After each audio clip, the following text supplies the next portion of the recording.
Nosso tema, vitória sobre o inimigo, infelizmente, nós não estamos com tela aqui. Preciso orar por nós, para que isso também se desate em nome de Jesus, para que você possa ler os versículos, mas as passagens vão sair aqui atrás, se você conseguir ler. Mas eu queria que você abrisse a sua Bíblia. Nós vamos ler um salmo. Essa passagem, para mim, ela é muito importante. Uma vez Deus falou comigo através desse salmo, há muitos e muitos anos, e durante muito tempo eu caminhei, literalmente caminhei, eu caminhei sobre esta palavra. Eu não sei se dizer sob ou sobre, tanto faz, em cima ou embaixo, né? Mas ela é um texto extremamente profético, porque o livro de Salmos, ele não é apenas, embora ele esteja catalogado entre os livros poéticos do Antigo Testamento, o livro de Salmos contém muita profecia. Muita profecia. É um livro profético, porque foi escrito por homens que eram profetas, que eram proféticos, que cantavam, que eram adoradores. Quantos sabem que um adorador é um profeta? Então, é um salmo muito lindo, que deveria fazer parte da sua vida também, espero que faça. Que diz assim: o Senhor disse ao meu Senhor: senta-te à minha direita, até que eu faça dos teus inimigos um estrado para os teus pés. O Senhor estenderá o cetro de teu poder desde Sião, e dominarás sobre os teus inimigos. Quando convocares as tuas tropas, o teu povo se apresentará voluntariamente, trajando vestes santas. Desde o romper da alvorada, os teus jovens virão como o orvalho. O Senhor jurou e não se arrependerá. Tu és sacerdote para sempre, segundo a ordem de Melquisedeque. O Senhor está à tua direita. Ele esmagará os reis no dia da sua ira. Julgará as nações, amontoando os mortos e esmagando governantes em toda a extensão da terra. No caminho, beberá de um ribeiro, então erguerá a cabeça. Aleluia. Esse é um salmo de profecia messiânica. Fala a respeito de Cristo, da ascensão, quando Cristo se assenta à direita do Pai. No domingo passado, eu comecei ministrando a palavra, dizendo que, usando um texto do Antigo Testamento, e disse que o Antigo Testamento é como uma seta que mostra o caminho para a manifestação de Cristo, para a manifestação do reino. Nós vamos sempre encontrar toda a obra de Deus na igreja, através de Jesus, lendo também e principalmente o Antigo Testamento. Você não pode separar o Antigo Testamento do Novo Testamento, porque um aponta para a manifestação, um aponta para aquilo que vai acontecer. Se nós queremos ter um entendimento completo da obra redentora, nós vamos aceitar plenamente que o Antigo Testamento e o Novo Testamento são escritura inspirada por Deus. Amém, irmãos?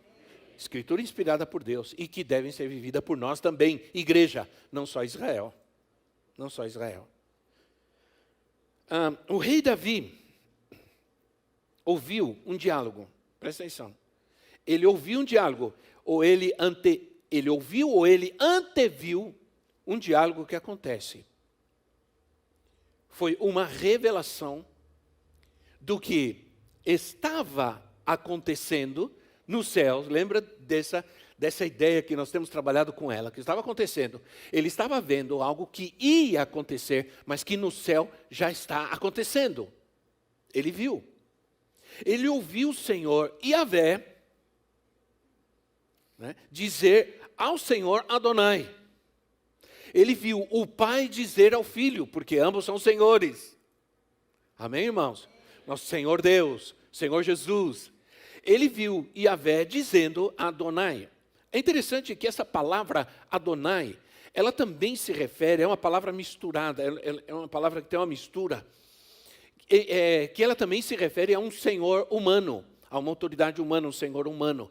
Aqui fala um pouco da humanidade de Cristo, que Cristo se assenta à direita de Yahvé como com um corpo glorificado, um corpo humano, mas glorificado, amém? Ressuscitado, exaltado. Isso nos passa muito entendimento do que vai acontecer conosco.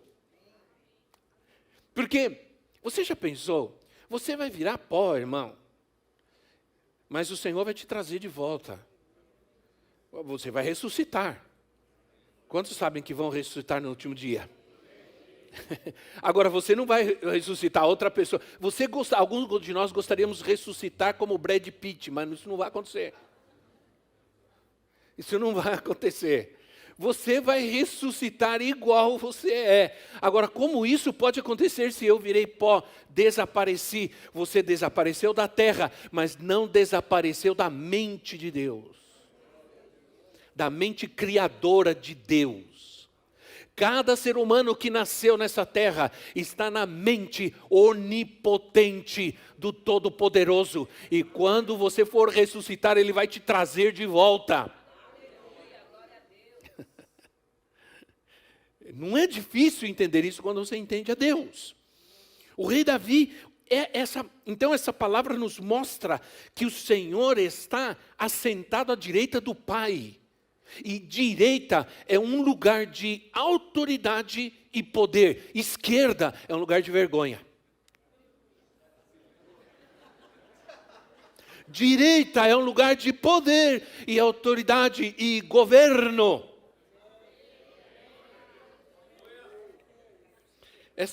A gente só precisa saber dizer as coisas. Abra sua Bíblia comigo em Mateus 22, versículo 41 a 46, e você vai ver algo interessante. O próprio Senhor Jesus está dizendo, Mateus 22, 41 a 46, você pode acompanhar também aqui. Estando os fariseus reunidos, Jesus lhes perguntou, o que vocês pensam a respeito de Cristo, ou do Cristo? De quem ele é filho? É filho de Davi, responderam eles. Ele lhes disse, então como é que Davi, falando pelo Espírito, o chama Senhor? Pois ele afirma, o Senhor disse ao meu Senhor, senta-te à minha direita, até que eu ponha os teus inimigos debaixo dos seus pés. Se pois Davi o chama Senhor, como pode ser ele seu filho? Olha. Ninguém conseguia responder-lhe uma palavra. E daquele dia em diante, jamais se atreveu a lhe fazer perguntas. Olha, irmãos, essa igreja é uma igreja que ama a palavra e estuda a palavra. Nós estamos falando de uma revelação aqui, estamos falando de algo profundo. Mas eu sei que o Senhor está trazendo entendimento a você, ao seu coração, porque muitos de nós nascemos e crescemos ouvindo a palavra, mas nos faltou muita revelação de Deus.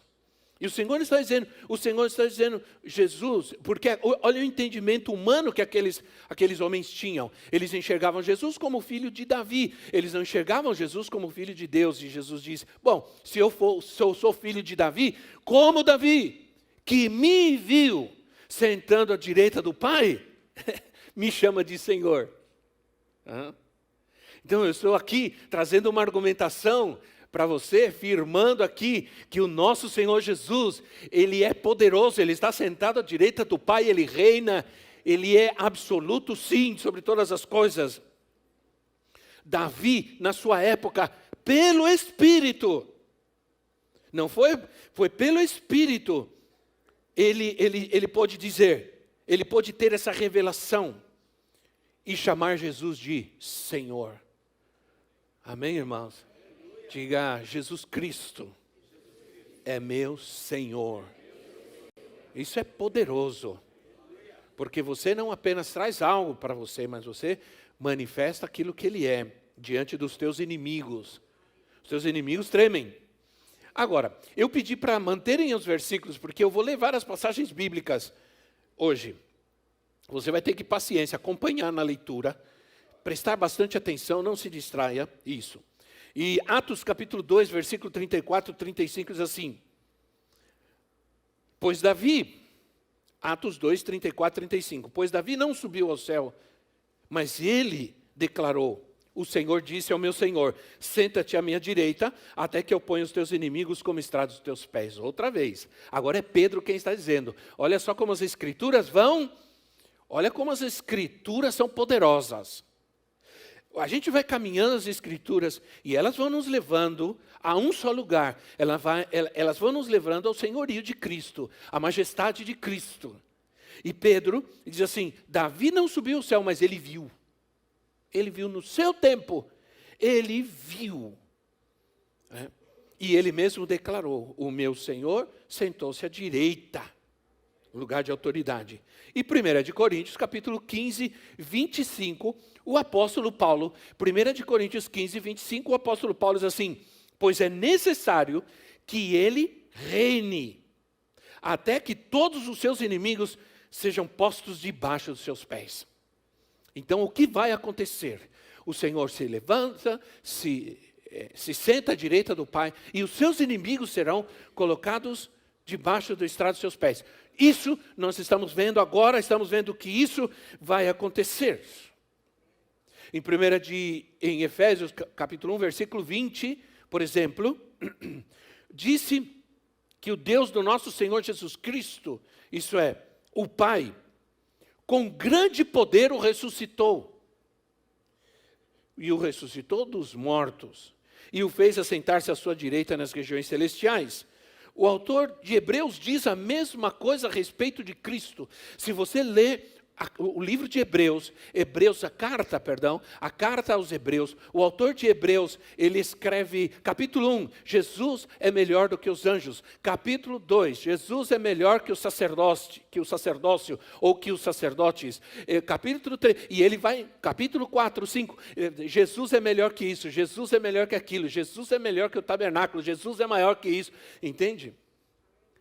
Então, a direita é um lugar poderoso, e Jesus está assentado à direita nas regiões celestiais.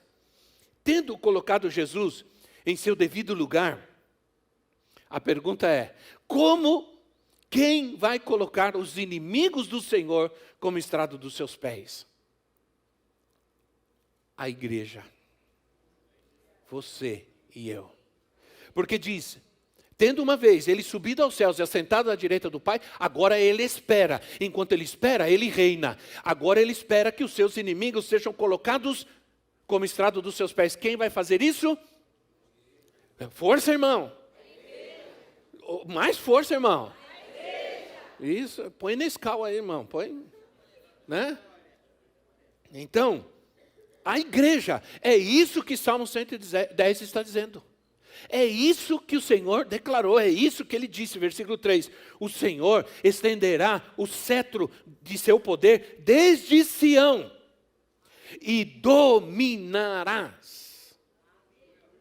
sobre os teus inimigos. E a João Ferreira de Almeida diz assim, domina sobre os teus inimigos. É mais enfático, dá uma ordem, é um imperativo. Domina no meio dos teus inimigos. Agora, Sião é um tipo de igreja no Antigo Testamento. Essa é uma palavra profética. Então você tem que interpretá-la profeticamente. E Sião é um tipo da igreja. Quando você estuda uma palavra na Bíblia, você tem que estudar essa palavra dentro do seu contexto. Se o contexto é profético, essa palavra ela tem que ser interpretada profeticamente. Se o contexto é geográfico, então Sião é um monte físico. Mas se o contexto é profético, Sião é a igreja. Diga comigo, Sião é a igreja. Os assembleanos conhecem aquele que diz assim, que saudosa lembrança tenho de ti, ó Sião, terra que eu tanto amo, pois és do meu coração. Bom, tem um erro aí nesse versículo. Eu não posso ter saudade de um lugar que eu nunca fui. Mas tudo bem, mas eu posso ter saudade daquilo que me falam a respeito do que é Sião. Sião, né? Ó, que saudosa lembrança tenho de ti, ó Sião. Esses assembleanos me inspiram. É duro quando a gente olha assim e vê muitos assembleanos, às vezes inspira a gente, né? Então, quando você estuda uma palavra, você não pode tirá-la. Essa é a melhor maneira de interpretar corretamente as Escrituras. É tratar de interpretar uma palavra dentro do seu contexto, e o contexto é profético. Então ele diz assim: o Senhor estenderá o cetro do seu poder desde Sião. E quando Sião assume, e quando Sião toma essa posição, então ela vai dominar sobre os seus inimigos. Irmão, nós temos que dominar os nossos inimigos. Olha, o contexto determina claramente que essa palavra se refere à igreja. Agora, o que é o cetro? O cetro é um símbolo de poder. Não é algo que está dentro do nosso contexto, nem cultural, nem histórico. Mas o cetro representa o poder de um rei. E para mim, o cetro, ele representa a palavra de Deus. Para mim, ele representa a palavra. Então diz que esse rei governa com autoridade. E Sião, desde esse lugar, a igreja tem a palavra, a igreja tem o poder de Cristo. Quando nós estivemos orando aqui, nós passamos 2 horas intercedendo aqui na sexta-feira, retrasada, 2 horas. Ontem nós estivemos orando juntos, das 10 à meia-noite também. Alguns se emocionaram, foram até meia-noite e meia eu já estava dormindo. Mas nós estamos orando, e desde o lugar onde nós estamos, Sião, nós estamos manifestando o poder de Deus sobre esta terra. E Ele vai responder nossas orações, desde este lugar. Então nós vamos vencer os nossos inimigos. Como faremos isso? Guerreando. Não se vence o inimigo sem guerrear. Não se vence o inimigo cantando, fazendo evento, passeando. Não. Se vence o inimigo guerreando. Ouvindo e atendendo a chamada do Senhor para a batalha. Vai chegar um tempo que o Senhor nos chama, nos está chamando, nos vai chamar para a batalha. Vai ter uma convocação, irmãos. Prepare-se. Atente os seus ouvidos, preste atenção, fique atento, porque nós vamos ouvir uma chamada poderosa. E será uma chamada para a guerra. Agora, essa é uma posição de santidade, de separação para Deus. Não é qualquer guerreiro, não é qualquer pessoa. O guerreiro de Deus, ele é santo. Ele sai trajando vestes santas. Aqui diz assim: o povo vai vestir vestes santas e vai sair para a guerra. E vai sair para a batalha. Entende? Então não é qualquer pessoa que tem esse entendimento, porque esse é o entendimento que tem o Filho de Deus. O Senhor, o povo vai vestir suas roupas, diz assim: quando convocares as suas tropas, o seu povo se apresentará voluntariamente, trajando vestes santas. Santidade. Quem não está em santidade não ouve a chamada de Deus. Quem não está trajando suas vestes santas, em todo tempo, as tuas vestes devem estar brancas. Em todo tempo. Em todo o tempo. Então, a profecia é um chamado para a batalha. É uma convocação para o povo, para que se preparem, para que empunhem as armas. Eu vou dizer, a profecia é um chamado para a batalha. Por isso, nós precisamos ter esse tempo profético. Nós estamos no ano profético, ano da profecia. Profecia na igreja hoje é muito importante. Alguns pensam que os profetas se acabaram. E infelizmente isso é um grande erro que a igreja cometeu. Em crer que já não há profetas, que já não há profecia. E isso não é verdade. A profecia é uma convocação para que o povo se prepare. O apóstolo Paulo diz, lá em 1 Coríntios capítulo 14, versículo 8, falando sobre a profecia, ele diz assim: além disso, se a trombeta não emitir um som claro, quem se preparará para a guerra? Se a trombeta não emitir um som claro, quem vai se preparar para a guerra? A trombeta era usada para convocar o povo. Havia alguns usos diferenciados do uso da trombeta, da corneta, que era para convocar o povo para a guerra, que era para convocar o povo para se reunir e adorar a Deus. Então, Joel capítulo 2, vamos ler Joel capítulo 2, do versículo 1 ao versículo 3. Joel 2, 1 a 3, assim. Olha só, toquem a trombeta. Joel é um profeta, é uma profecia. Toquem a trombeta em... Toquem a trombeta em Sião. Dá para compreender, irmãos, já que a gente ouviu. Toquem a trombeta em Sião, deem o alarme no meu santo monte. Tremam todos os habitantes do país, pois o dia do Senhor está chegando. Está próximo. É dia de trevas e de escuridão, dias de nuvens e negridão. Assim como a luz da aurora estende-se pelos montes, um grande e poderoso exército se aproxima. Como nunca antes se viu, nem jamais se verá nas gerações futuras. Diante deles, isso é, diante desse exército, o fogo devora. Atrás deles arde uma chama. Diante deles a terra é como o jardim do Éden. Atrás dele um deserto arrasado. Nada lhes escapa. Quem pode sentir isso? É o santo de Deus. É o homem e a mulher, os santos do Senhor. Porque eles sabem que eles fazem parte desse exército. Aleluia. É uma profecia que fala sobre um exército poderoso que se levantará sobre a terra. Sobre a terra. Não é imaginário, não é filme de Hollywood, não. É um exército que se levantará sobre a terra. E uma reunião para que recebam o Espírito Santo e habilidades para a batalha. O Senhor nos preparará para a batalha. A trombeta é a voz profética. Quando é o que representa no Antigo Testamento a trombeta.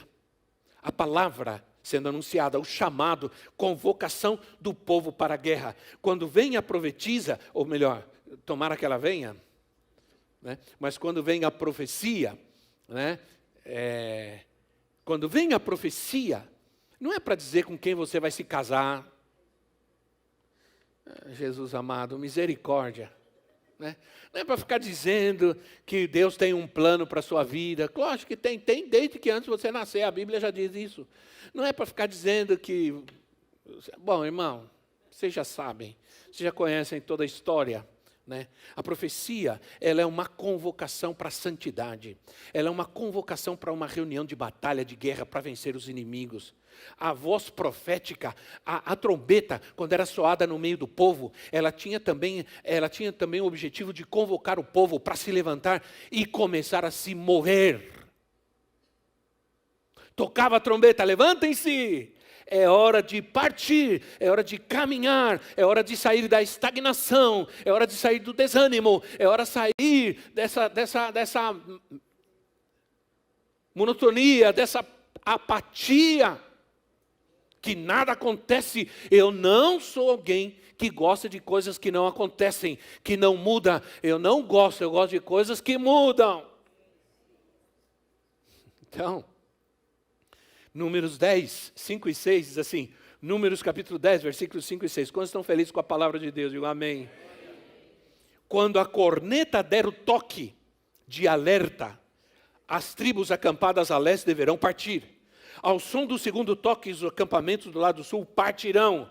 O toque de alerta será o sinal para partir, para se levantar e caminhar.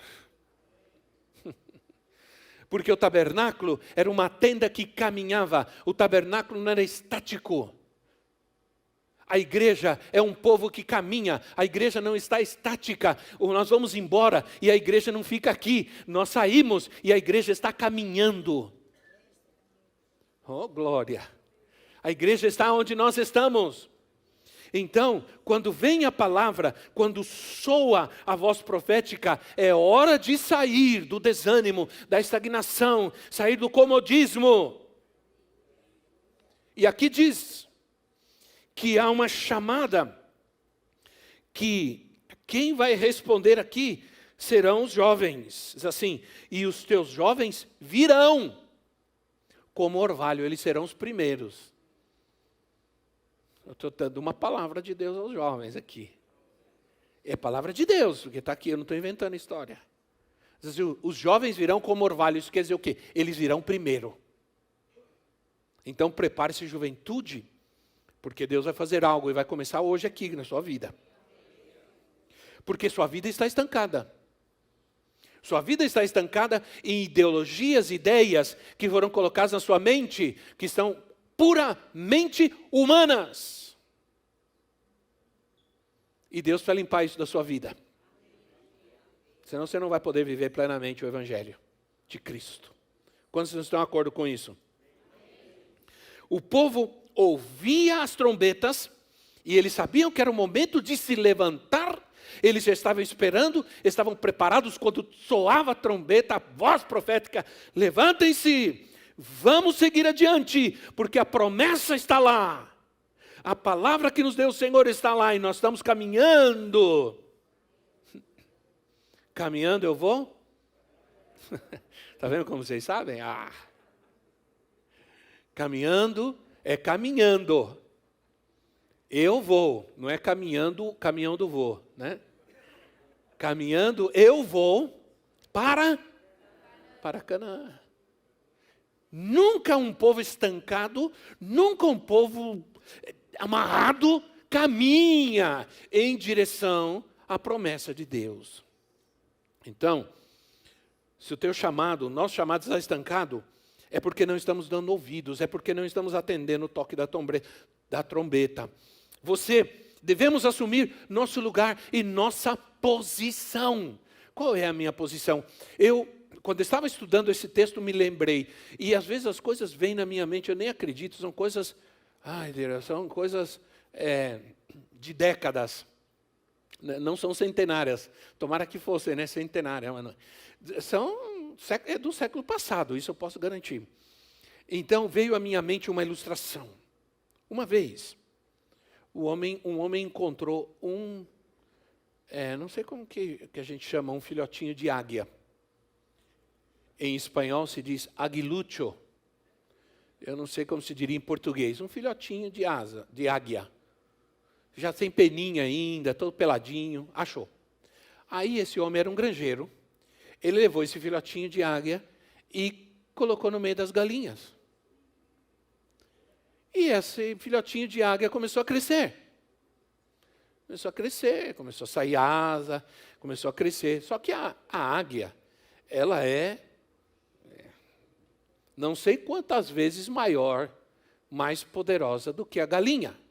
Só que aquele filhotinho de águia cresceu no meio das galinhas. Começou a ciscar que nem galinha. Começou a comer milho e a águia, ela é carnívora. Começou a comer milho com as galinhas. E ciscava para lá, e começou a andar com as galinhas. Não sei se cacarejou, mas pode ser que tenha cacarejado também. Viveu como galinha, só que ele cresceu. Cresceu e não era galinha, era águia. Depois de um tempo, a sua visão, a galinha não enxerga direito, a águia enxerga longe. Começou a crescer, começou a ficar maior que todas as galinhas. De vez em quando batia as asas, voava a galinha para todo lado. Voava a pena para todo lado. Porque a galinha é galinha, né, irmãos? Galinha não voa. Você pegar a galinha e jogar assim, ela voa aqui, puf, cai ali. Então, existem lugares que a galinha sofre, coitada. Eu vivi em lugares, nós moramos, profetizei eu, vivemos em lugares que não tinha muita carne, a carne era caríssima e se comia muita galinha, muito frango. Né? E coitada, era duro ser galinha nesses lugares. Porque quando eu dizia assim, chegava o irmão e dizia assim, esposa, prepara aí que o pastor vai vir comer domingo em casa, vai vir almoçar em casa domingo, as galinhas ficavam desesperadas. Né? Elas sabiam que elas iam rodar. Então, a águia começou a crescer e já não cabia no galinheiro. E ela começou a olhar e via as outras águias voando altíssimo, altíssimo. E ela começou a olhar e dizer, peraí, mas olhava para cá, olhava para lá, olhava para cá e dizia, não, eu sou mais do que galinha. E um dia, ela bateu a asa, voou galinha, o galinheiro se desmanchou e saiu voando.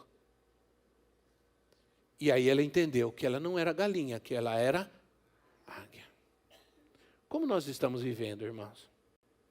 Até quando nós vamos ficar ciscando bichinho, comendo milho no galinheiro? Quando o Senhor disse, como águias, voarão, caminharão sem se cansar, correrão sem se cansar, caminharão sem se fadigar. Como águias,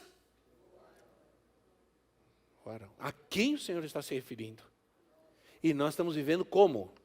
Cacarejando, comendo, ciscando e comendo milho. Nada demais. É apenas uma comparação. Eu gosto muito de galinha. O dia que uma irmã maravilhosa aí, daquelas de Minas, quiser fazer uma galinha com quiabo para mim, eu amo. Eu aceito. Mas nós somos chamados para ser águias. A águia é um animal poderoso. Um animal que vive acima das nuvens. Você sabe que a águia, ela tem a capacidade de voar acima das nuvens. Aliás, é o animal que voa mais alto, né?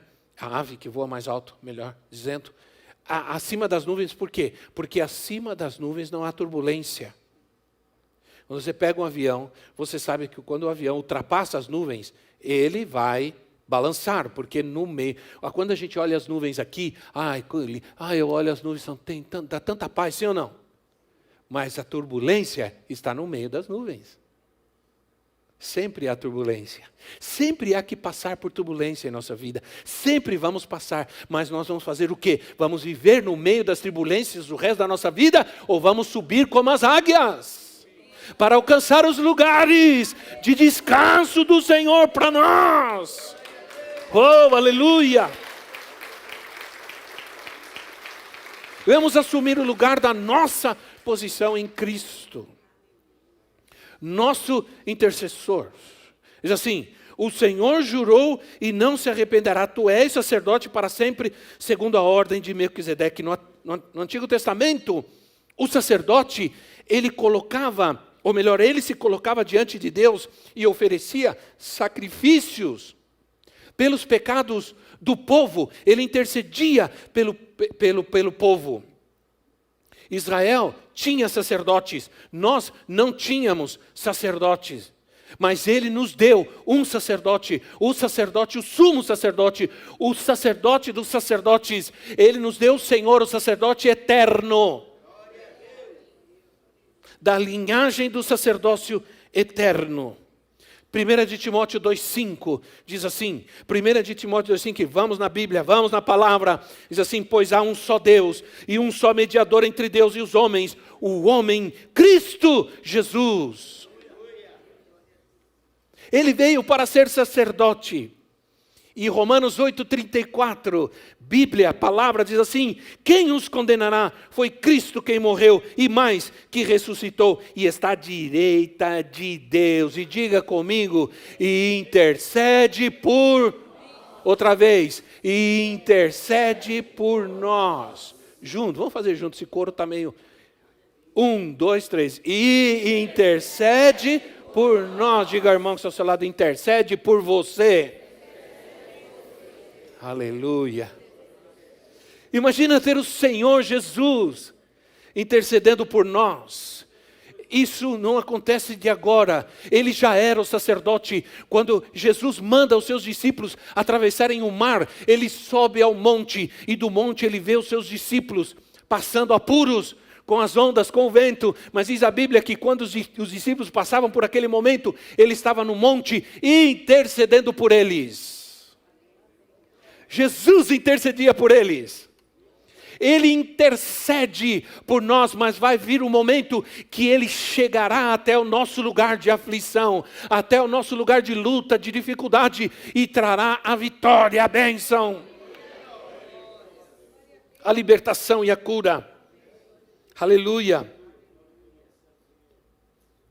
Os sacerdotes dos hebreus intercediam pelos fracos, mas eles também eram fracos. Mas o nosso sumo sacerdote é santo, é poderoso. Amém, irmãos? É perfeito e é eterno. Em João 17, Jesus intercede pelos discípulos. Ele ora pelos seus discípulos. João 17 é uma oração sacerdotal. Ele diz assim: oro por eles, Pai. Oro para que o Senhor não os tire do mundo, mas que o Senhor os livre do mal. Que o Senhor os livre do maligno. Que o Senhor os livre dos seus inimigos. O Senhor está orando por nós e dizendo: Pai, livra os meus filhos. Livra a minha igreja. Livra eles dos seus inimigos. Como eu gosto disso. Quem são os nossos inimigos? Olha, nós já sabemos: o mundo, a carne, o diabo, o inferno, a enfermidade, a necessidade, o medo, a depressão, a angústia, o mundo, esse mundo maligno. As ideologias não são amigas, são inimigas. As ideologias desse mundo são inimigos da fé, inimigos da igreja, inimigos da família, inimigos de Deus. Qualquer dessas ideologias não estão tentando tirar todo tipo de absolutismo. Absolutos, nós temos absolutos, nós cremos em absolutos. Cristo é absoluto, Deus é absoluto, igreja é absoluta, a palavra é absoluta. O Senhor está chamando-nos, e com isso eu vou terminando, para dominar os nossos inimigos. Levantem-se. Dominem no meio dos seus inimigos. Nos está faltando essa garra, essa força para a guerra. Em algum momento vamos orar: Pai querido, Senhor, obrigado, Senhor. E em alguns momentos a gente vai se levantar como guerreiro, bravo, bélico, Rambo assim, armado, dos pés à cabeça. Metralhadora, granada, bomba atômica, tudo assim, dos pés à cabeça, e vamos para cima do inimigo, carregando nossas armas, as armas que nós temos em Cristo, no Senhor. O Senhor está chamando para dominar. Já foi decretado, Ele só espera que você faça. Ele está esperando que você faça, igreja, que você faça. Olha, essa pessoa que está te perturbando não é o seu inimigo. É o espírito que está agindo por detrás dela. Essa pessoa que está te perseguindo, te atacando, não é o teu inimigo. A tua sogra não é o teu inimigo.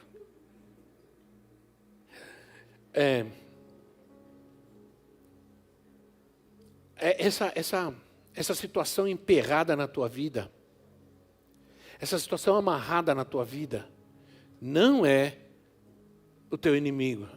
São os espíritos que estão agindo por trás disso. Esse estancamento, essa tristeza, essa angústia, não é causada por esse ou por aquele. É por esses espíritos que estão agindo por detrás disso. Porque não são pessoas que podem parar a obra de Deus na sua vida. Não são. Nenhuma situação. Mas o espírito do inferno que quer impedir o poder de Deus, o mover do povo de Deus. O diabo não quer que o povo se mova. Por isso muitas vezes surgiu tantas dificuldades. Às vezes a gente fica metido em um monte de picuinha. Olha, irmãos, nós somos um povo difícil, porque eu vou te dizer uma coisa. Eu posso falar porque eu cresci na igreja desde criança. E desde criança, desde bebê, quando meu pai era pastor, meu avô era pastor, eu já acompanho as picuinhas da igreja. O povo para arrumar problema onde não tem. Não tem problema, mas a gente arruma. Deixa com a gente. Se não tem problema, nós vamos arrumar um. Porque nós temos um inimigo que não quer que a igreja tenha paz. E às vezes a gente se rende a esse tipo de picuinha maligna. Misericórdia, diga comigo misericórdia. Fique em pé no seu lugar. Eu tenho uma direção de Deus. Eu tenho uma direção de Deus. Aleluia. Louvado seja o nome do Senhor. Quantos podem dar glória a Deus? Isso, não distrai não, fica firme. Fica posicionado aí agora. Há um versículo, se alguém puder achar e me dar a referência, que diz assim que o Senhor está passando, revisando a tropa. Esse versículo diz, me lembrei dele agora. O Senhor passa em revista da tropa. E é isso que o Senhor está fazendo nesse momento. Né? Lembra que na revista da tropa, todo soldado tem que estar bem arrumado. Não pode estar assim não. Agora tem que estar firme. Né? Solta a cadeira que ela não vai sair correndo daí. Isso. E fica firme. Isaías 13:4. E coloca aí para o povo ver também, gente. Isaías, você vai amar esse texto. 13:4. Escutem.